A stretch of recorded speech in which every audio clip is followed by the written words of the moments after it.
Hello everybody, Eric again. Like and subscribe. Here we go. Let's continue reading about the 11th millennium BC, Europe and Russia. Although this is the earliest Malian obsidian that we have found on Crete, the use of these raw materials for distant labor has a longer history, having been used by populations from mainland Greece in the Upper Paleolithic period of the 11th millennium BC. The Kazaka site provides a unique collection of data. The Kazaka site provides a unique collection of data spanning the era between 10,000 and 1000 BC. Data from the 11th millennium BC are available from the Oskarenga site. Mehmet Ozdongan summarizes new findings made around Anatolia, previously seen of as the recipient of ideas from the southeastern Neolithic. Anatolia is today recognized as a socio-economic hub that inspires its neighbors. There is a plethora of convincing evidence pointing to a Neolithic that began to emerge at the end of the 11th millennium BC, spanning several locations and develop into unique identities.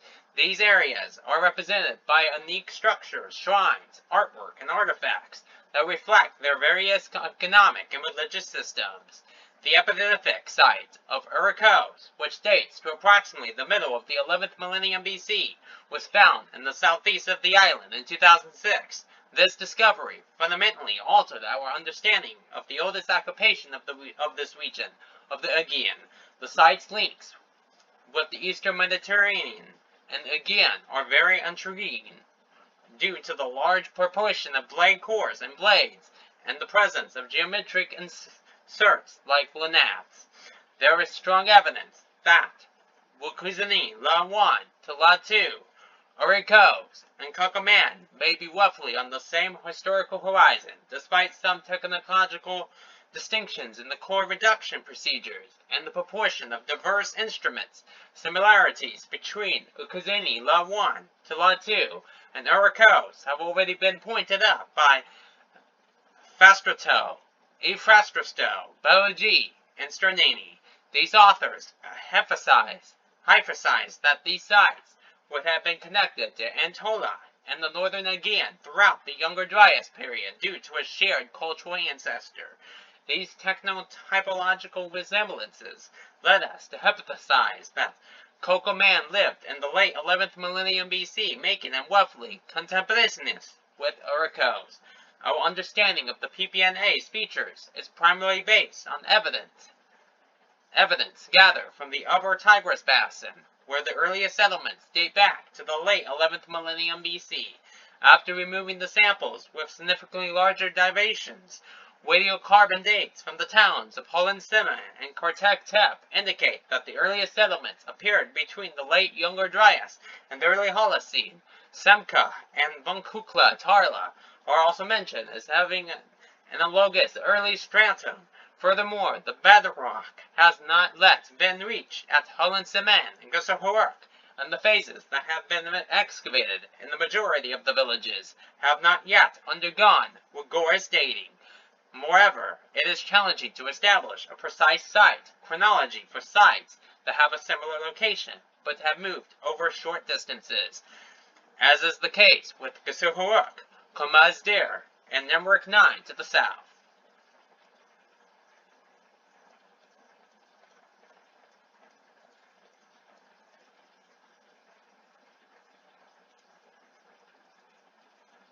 Despite all of these issues, the excavated sites in southeast Anatolia show that about the 10th millennium BC, groups that have begun to settle year-round, or for the majority of the year, start to form. The PPMB, in the period following 8800 Cal BC, saw the continuation of this occurrence, as evidenced by the instances of Koyuyu and Gusahuark. The early sedentary populations are the main focus of this discussion, since they produce a number of artifacts and a comparatively more sophisticated building that have no known predecessors in the area. Even while layers in Kartak-Tep, Bunkuklu-Tarla, and Semkahuark reached the epitaphic, this period cannot yet be thoroughly discussed as a distinct historical period.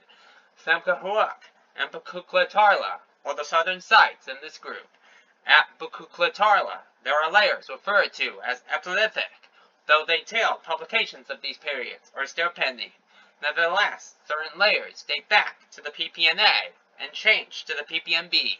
In the PPNA layer, 2 silos with a diameter of 1.5 to 2 meters and a circular structure with a diameter of 5 meters were discovered. The building has a relatively shallow floor level and sturdy walls, resembling those seen in the higher levels of Gusur-Huruk. This stratum comes from the early to middle of the 11th millennium BC.